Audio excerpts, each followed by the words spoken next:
And developing right now, the White House is confident that Israel and Hezbollah may be days, even hours, away from a ceasefire deal.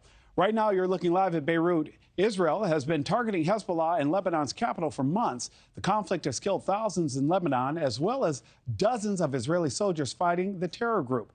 NewsNation's Tom Dempsey has the very latest from Washington. Tom, right now we've seen ceasefire deals fall through often over the past year. What makes the U.S. so confident that this one is the one to actually go through?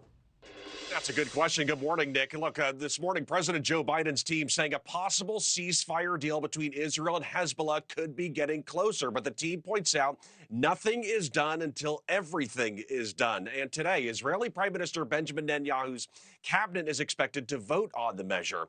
But early reports indicate that this plan will call for an initial 2-month ceasefire and require the withdrawal of Israeli forces from southern Lebanon in return for the pullback of Hezbollah militants from the Israeli border. The Lebanese army will then patrol the border area alongside UN peacekeeping forces.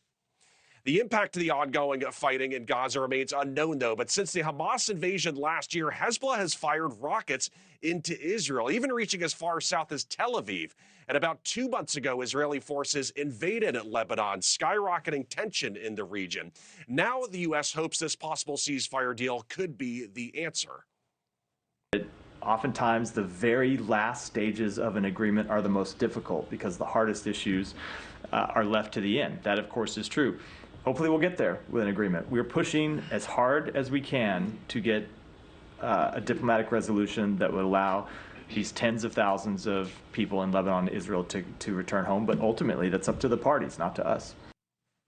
Now, even as these ceasefire talks happen, Israel is targeting commercial and residential buildings they believe to be Hezbollah's strongholds across Beirut and in its suburbs. This war between Israel and Hezbollah has already claimed thousands of lives and displaced many more. So any final deal will require a serious agreement from Israel's government, Nick. And Tom, like you said, it's not done until it's done, but we remain hopeful. Tom, thank you so much.